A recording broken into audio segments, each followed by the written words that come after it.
Huh? I said caught in your lashes, probably. Oh. She looked this way. Okay, everyone set. We're going to count you in, okay? Okay. Oh, we can put it on that scratch. Good idea. So everything's going to be just ad-libbing, just conversational. Sure. After I get to 1, give yourself a few beats for tape before we start, okay? Okay. 10, 9, 8, 7, 6, 5, 4, 3, 2, 1. We're back at Nuclear Popcorn, and as promised, we have Miss Leah Bergman back again to help me with my 2 incredible guests. We have Lynne, Alana, Delaney, and Mr. Ruben, Roberto Gomez. How you doing? Fine, how are you? Good. Now, you may recognize them. They're stars of TV and screen for quite a while now, and they're also married. Yeah. Yeah, that's right. I did. A long time. A long time. And we're very lucky. We've been able to work together quite often, which has really been a lot of fun. Yeah. What is it like working with your husband? Actually, for us, it works. Yeah, one time we got booked to play husband and wife, but they didn't know that we were married. Really? Yeah. Yeah. We had Really? separate auditions, Yes. and we actually, our call times for the auditions were very close together. So we went together to the audition, and I was sitting outside, and they said, "Would you mind coming in and reading with him?" And I went, "Sure." So I came in and read with them, and we're kind of like, "Should we tell them, right now, or Did and you? we said, no, Yeah. we didn't tell them right away. Not right. Until we got booked, and then we said, "Well, by the way, we are actually husband and wife." What did they say? Well, they said, "No wonder it came across natural as far as." There was so much chemistry. Yeah. We said, "Oh, that's good." Still. Well, that's good for the future. Yeah. It was nice. So we've been very lucky in that respect that we've worked together a few times. What would you say is your secret to longevity, both as couples and as actors?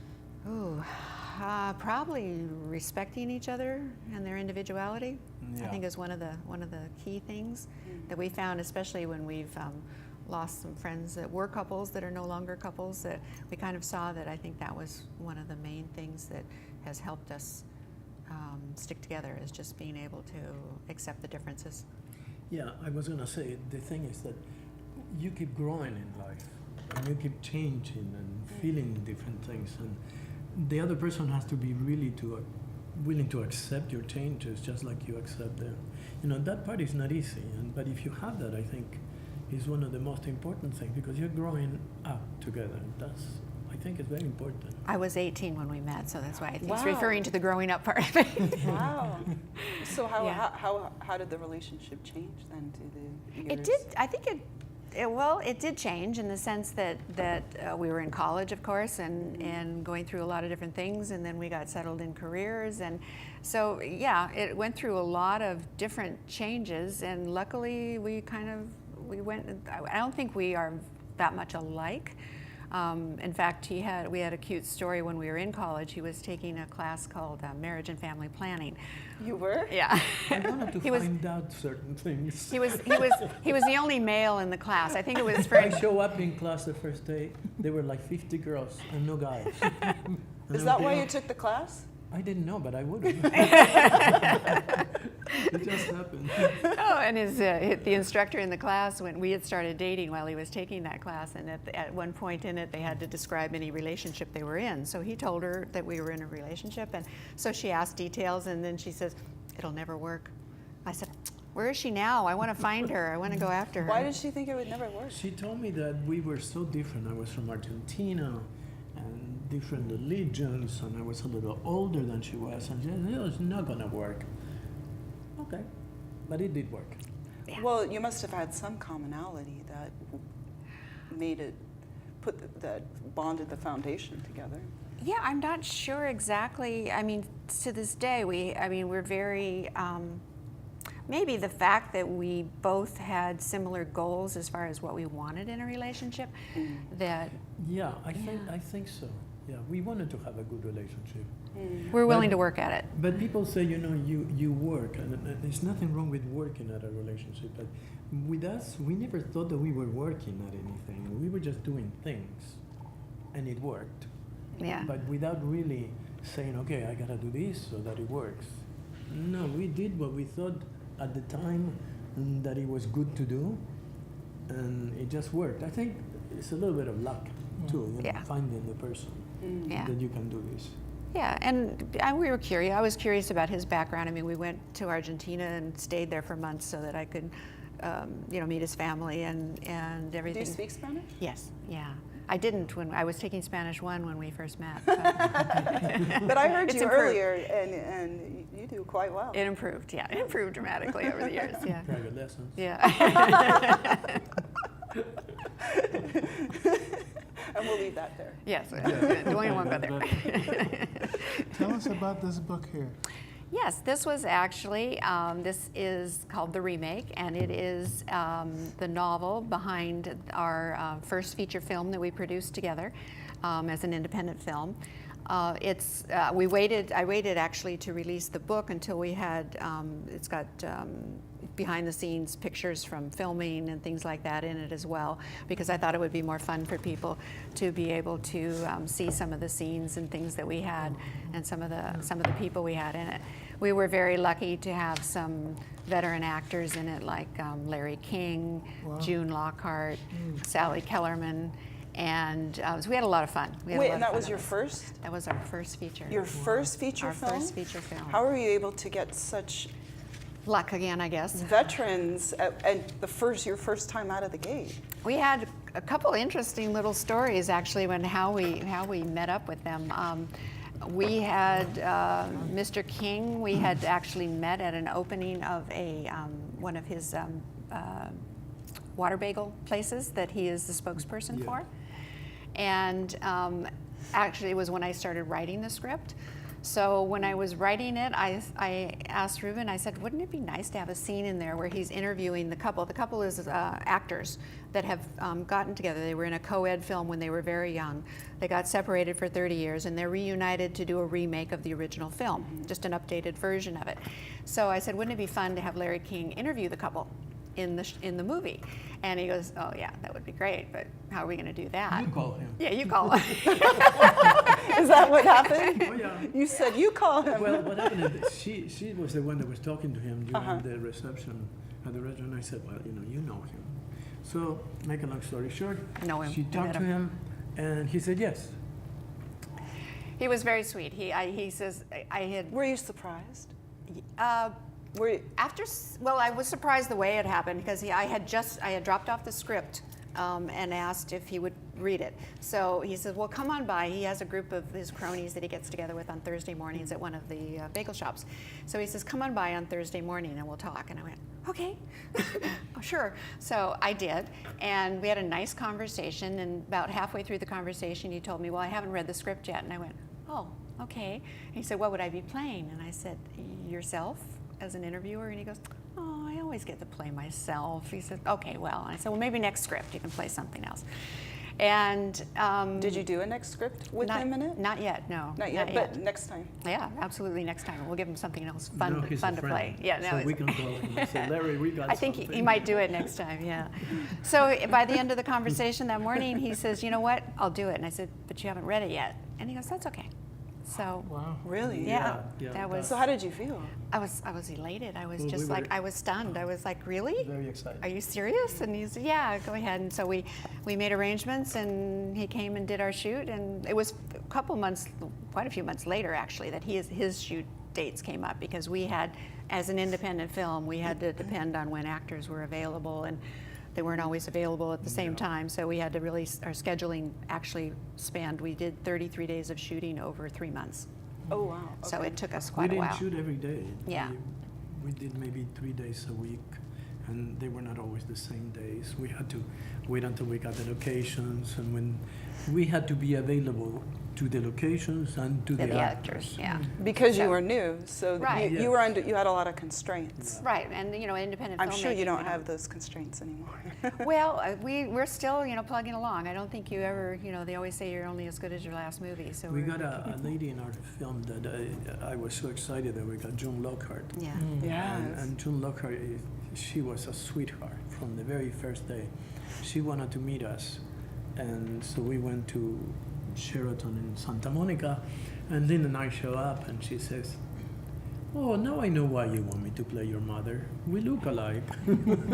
Because Lynne looks like plays she my could be mother her in the daughter. She film. plays her mother. Oh. Anyway, so Yeah, so she, oh, now I know why you asked me, because it looks like, yeah, she looked very much like my own mother. And Yes. so when he suggested her, I said, yeah, that's a good idea. So we got in touch with her manager, and then we set up a meeting, and we just, it was, I don't know, it just kind of, things, kind of snowballed and worked towards what we wanted, and we took our time, and my brother is a cinematographer on the film, so it was kind of a family affair, and we were able to really, we did, like independent filmmakers, we did everything ourselves, including sometimes running for the catering for everybody, and while we're in costume. While you're here's your food. Exactly, it's like, I gotta get back on set here, It's my turn now. when Here. people start saying, don't we eat here? When do we eat? know, When do it's we like, eat? oh, On the yeah. set, You're like, yeah. wait, but it's my turn to be on set. Yeah. So We order something, it's not here. yeah, and we're happy to announce that finally the film is right now at the film market in Cannes. Really? Yeah, As we speak. As we Congratulations. speak, thank you. And Congratulations. so it's with that's the international distribution part of it. They've got it in one of the film market booths there. So we're hoping that it'll do well overseas. They're going to be dubbing and subtitling and things like that for other countries. Oh, that's but fantastic. It'll be fun. It'd be fun to see it in another language too. Congratulations. Yeah, thanks. Congratulations. Yeah, thank you. So I was just telling Leah that you guys have been, vets of TV and film, right? Yeah, not as much as we would like to, but You we know, the keep thing busy. is, we both like to work. We really love to work. I would love to be doing something every single day. When I'm not working, I really miss it. Yeah. And if 3 or 4 or 5 days go by and I haven't done anything or being on set, I get antsy. I like to work. So one thing that we learned, and I learned from an actor many years ago, that there is no role that is small. So I don't say no to anything because I want to work. And some things are better than others in terms of you have more lines or more scenes, things like that. Yeah. But we have worked in I've done Modern Family and some of the other shows, General Hospital. Now there is a new show that I worked is on the Cartoon Network, and what you said about when you made the comment about so many people on Instagram. What happened in this When we is- were speaking before we Yeah. aired. Yes, that's right. The name of the show is Decker, and it's been in the internet for 6 or 7 years, and they develop a really, really nice following. And so now they are doing they finished last year the first season, and they got them for 2 more seasons. So we just finished shooting, and it How starts fun. goes on the air on June 4. Okay. Congratulations. And I'm on the first episode. So I'm very excited about that because Yeah. they have a lot of people following Good the following, show. yeah. And social media did it for them. Social media is it's the very same- powerful. yeah, They did it for It's us. very Yeah. powerful. Everybody always said how powerful it was, but until you see it, like with yours or with something like that, you think, oh yeah, it really does make a difference. It does. The following that they had on YouTube and with their other shows carried over. Well, Cartoon Network got interested when they found out How many how many viewers? viewers they had. They had like 3 million viewers, and they had never heard about these people. It's like, wow. So Yeah, make a that- difference. yeah, I'm excited. Yeah, Well, congratulations. Congratulations. Yeah. yeah, so it's good. Could we talk about the Lost Faith? Was it Lost Ah, Faith? or Oh, Lost- Losing Face, Losing yeah. Faith, yeah. It's actually my latest screenplay, that not the one I'm working on, but the one I just finished. And I'm really, really excited about it because it's a totally different feel to the romantic comedy we did originally. And it's based on a true story of a woman who went on a teaching research trip to China to discuss or to find out more about how they taught language as a second language, like English as a second language. And they went partly because there was a gentleman there who had started this program called Crazy English, where it was kind of when you look at it, it's kind of a combination of Tony Robbins' positive thinking plus English, because his idea was to get everybody motivated and out of their shell, and because it's a major thing about losing face, and they get embarrassed about speaking another language and making mistakes, like everyone does. We all do that when we first start learning another language. But he felt that for the Chinese to progress and to get beyond that, they really needed to tackle that part too, along with learning the English. So his program is basically like that. So this teacher went. So this is a real program? This is a real program. Okay. It does exist. They actually used the program to teach all the volunteers for the 2008 Olympics in China. Really? In order to teach them English so that they could be translators fast. and to do it quickly. So they set, the government helped sponsor the whole program, and they set up language camps for all the volunteers to go to ahead of time, and they learned this crazy English, basically. Well, this was before that. This American woman had gone over on this research trip and met this man, and they subsequently married and started a family together. But one of the reasons they connected so well was because she was a teacher in Miami, and she went there, and so she started creating all of their study materials for the program. And so she wrote the books for the program and did the audio tapes, and she also was on stage with him teaching a lot of the times. And this was to kind of like Tony Robbins. They went up, they were stadiums filled with thousands of people at a time learning English all at once. And his philosophy was to shout it and to yell the phrases all together and things like that. So it was rather moving and impressive. Unfortunately, he was a domestic abuser along the way, and there was no recourse at the time in China for spousal abuse, because it was kind of a hidden topic, like it is a lot of places. So when I stumbled across an article about it one time, and it piqued my curiosity so much that I kept reading about it, and it made me want to write about it. So I ended up actually writing the screenplay, because the end result was that his wife filed for divorce based on spousal abuse, which there was no precedent for in China, and went all through the court system, and she finally won. And I just got the feeling that it would be such a movement for women and anyone suffering from domestic violence to have a story like that, where there was a good ending, that it not only helped this one person because she was able to break away from the chains of something like that, but that they were able to create a new law that's now been in effect for over a year to protect women, that there are laws in place. Did that happen before or after? Much after. Much after. Yeah, and it was based on her case that it came forward.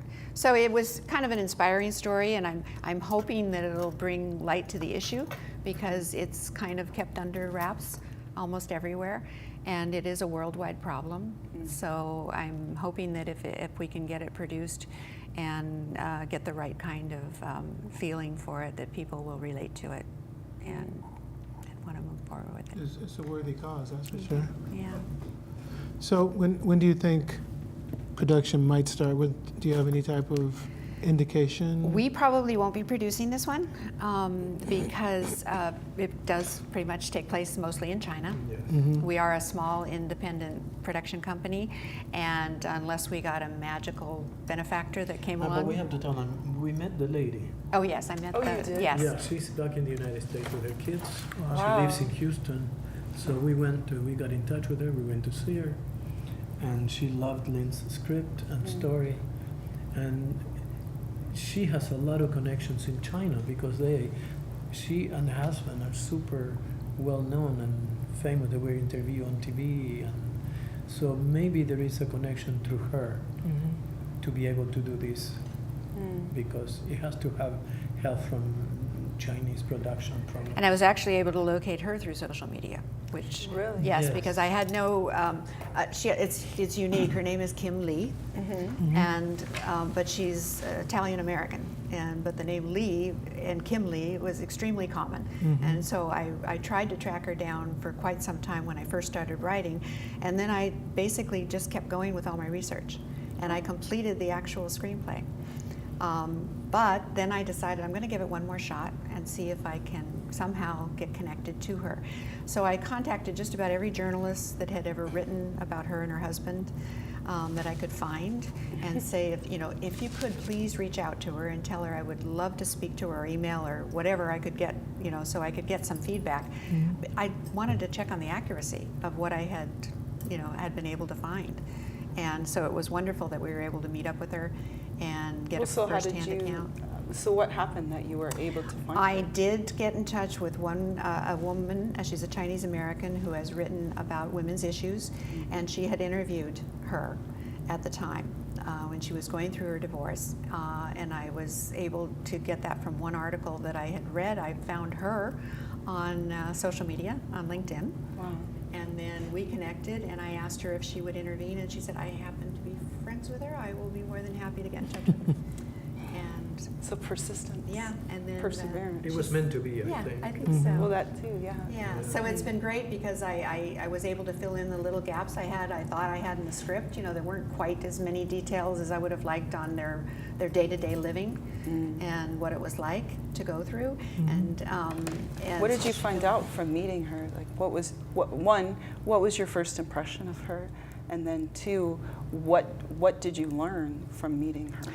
I was impressed. I haven't had any experience with domestic violence in the past, and I was impressed with how strong of a woman she is. And it surprised me in a way because What were you expecting? I didn't know what to expect with somebody who had stayed in a relationship where there was violence like that, and I didn't know exactly what I would come away with from meeting her. And she originally did not want to draw attention to herself, did not want to go through this process, and she did not want to be this herald for domestic violence in China. But she also was she handled all the social media for their company in China on Weibo, which is their version of Twitter. And she had a huge following there of people that wanted to take their courses and were following their courses and would stay in touch. And she handled all of that. And what actually only made her case was the fact that when the last incident happened, she posted pictures of what happened, of what she looked like. Have you seen those pictures? Yes, yeah. It's very bad. It's graphic. It's not, it's actually less than some of the earlier incidents I found out that had happened. But it was definitely impactful that people responded to it. And so many people reached out to her and asked her, keep going with this, keep doing it. She did not want to be perceived, which I understand as the wealthy American woman, that she can do this because she is an American, right? She's not Chinese. And she loved the culture there, and she really appreciated all the aspects of the culture, and she didn't want to offend as well. So she was in kind of a predicament, but she got so much support from everyone, and asking her to please, if you've got the potential to do something, because they couldn't deny it. What happened before is that women would go to the police didn't have any laws. So they would do nothing. Anything. So they wouldn't do anything, and families don't get involved. They don't want to know about it. So it was, up until this point, it was very difficult for anybody to come forward. do you think she felt she stayed so long because she felt there was no way out? She had 3 children. There's nowhere to together. go. It There's was, nowhere to go. She, I'm sure there were other elements involved too about taking her children. Where does she go? Does she stay in China? Does she take? Is she allowed to take them out of the country? She literally had to go through the legal process, because otherwise she wouldn't have had. And she ended up with complete custody of the children. Wow.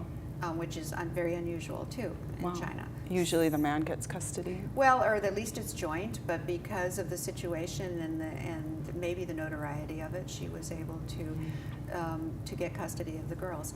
And it struck me as something that kind of needs to be out there, that it goes through all classes of society.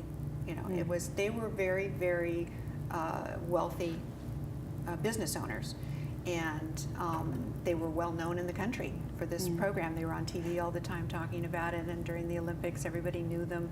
They were in, you know, the boxes at the Olympics watching with the dignitaries from China and things like that. So they were very well known. So for her to come out with this really set a precedent for other women to be able to come forward. Wow. And it And is that what moved you and touched you? yes, and after meeting her even more, because How did that change? because I felt she wasn't in it for her. Oh, You know, up until that, you know, it's kind of, you don't know if she was in it for notoriety or she was in it to get something because they were wealthy and she wanted to make sure she got, you know, settlement or something. No, it really, after meeting, I didn't have that feeling to begin with, but I had it even more after meeting her, that this was really something that she wanted to help people. yeah, she wanted attention drawn to the problem so that something will be done about it. Is that what you want? Yes. And why you're doing this? Yeah, and after writing it, I thought, okay, well, what am I going to? There's no role in it for me, so I didn't write it for myself or for him. There's nothing for him. I don't think so. We have to Well, work on it. she said that maybe Sorry, she Roberto. would. Hey, look, I know that it's going to be in China, but don't they have Argentines there? We'll have to see. Maybe we can work I something could be out. a chauffeur for